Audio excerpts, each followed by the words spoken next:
If you're planning on buying a home in Monroe, Georgia, listen up. I find that smart buyers make the same 5 mistakes all the time. If you can avoid these mistakes, you're going to save thousands of dollars, save yourself stress, and very possibly save yourself your dream home. So what is the number one?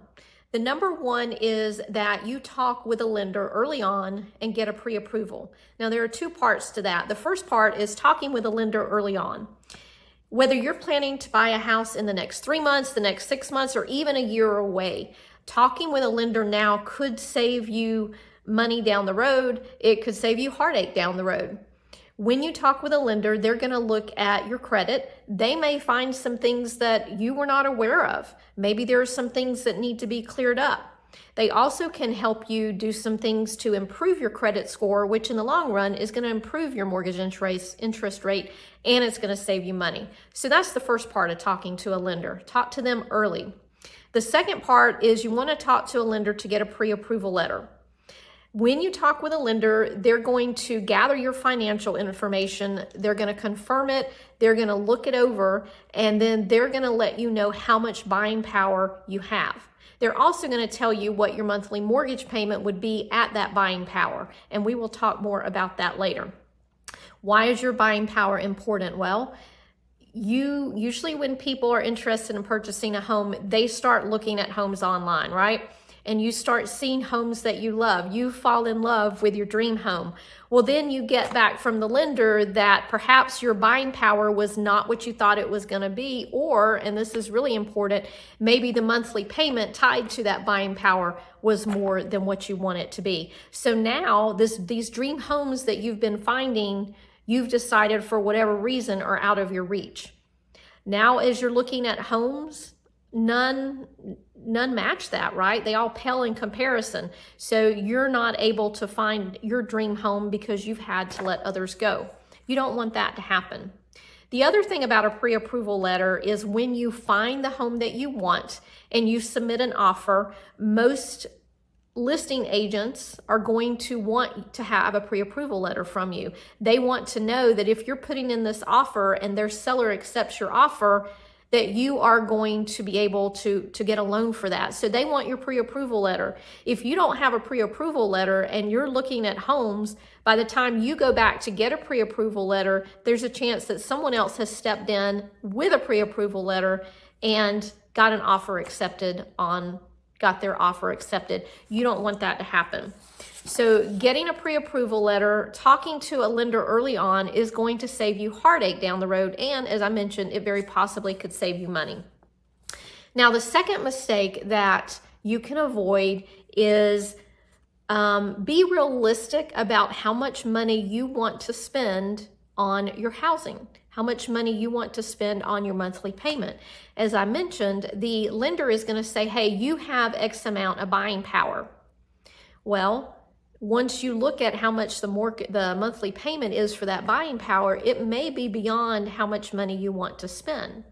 So what do you do? Well, what I suggest is that you look in your bank account, look at your last 3 months of spending.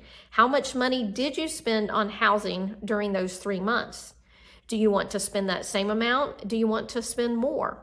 Budget, and I don't even use the word budget. I say go back and look. How much did you spend on entertainment? How much did you spend on food? How much did you spend on all of the things?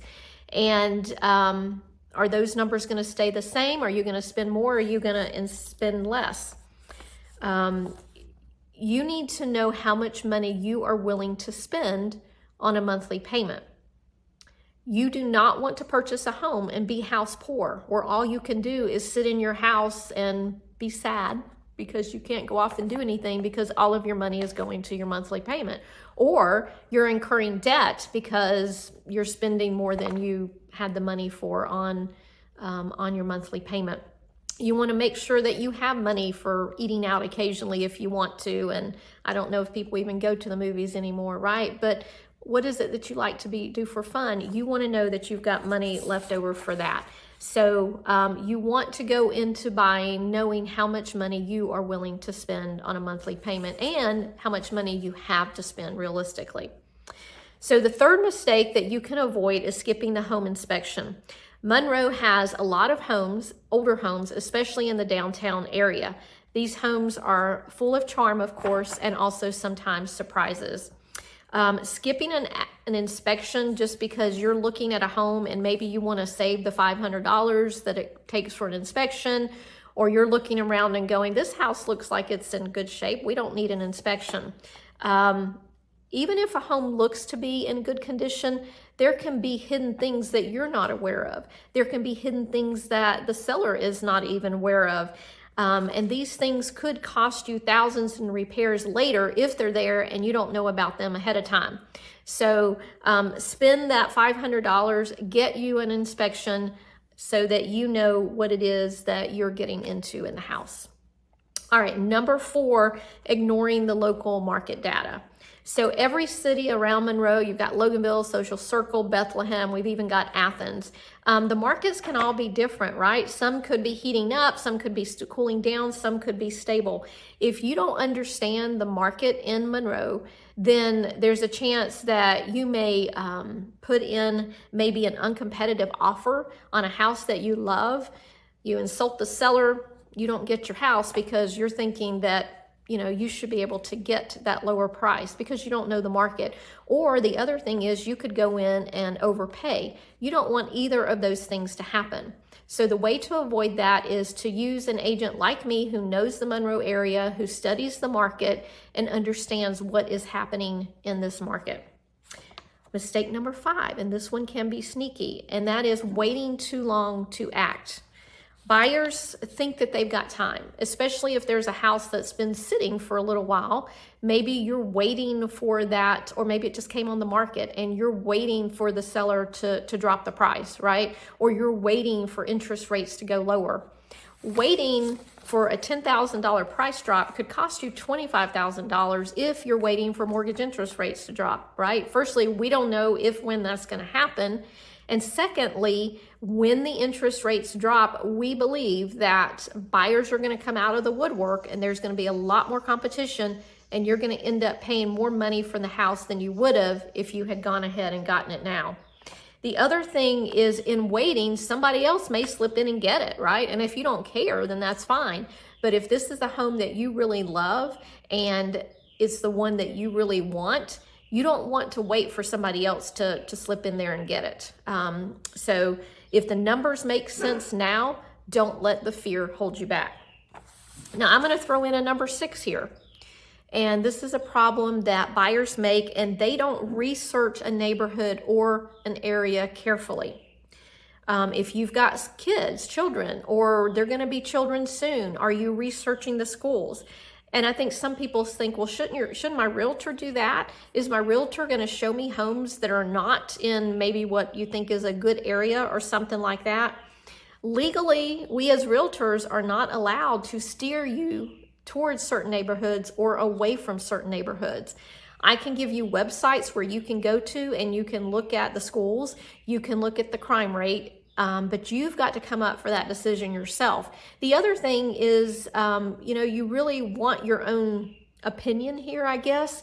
What I think is a bad neighborhood, you might not think so. What I think is a good neighborhood, you may think is a bad neighborhood. So you really have to gather and research your own information. You do not want to end up in a neighborhood that doesn't fit the type of neighborhood you want to live in. So make sure you're doing research. Now, a quick bonus before we go is remember that there are a lot of programs that can help you get a house. In Monroe, there are many homes that are USDA eligible, which means that it is 100% loan. You do not need any money for down payment. There are also down payment assistance programs where you can get the money that you need for your down payment. So just know that those things are available. Are you thinking about buying a home in Monroe, Georgia? Avoiding these mistakes can make your home buying journey smoother and less stressful. Want to know what's available in Monroe, Georgia? Message me.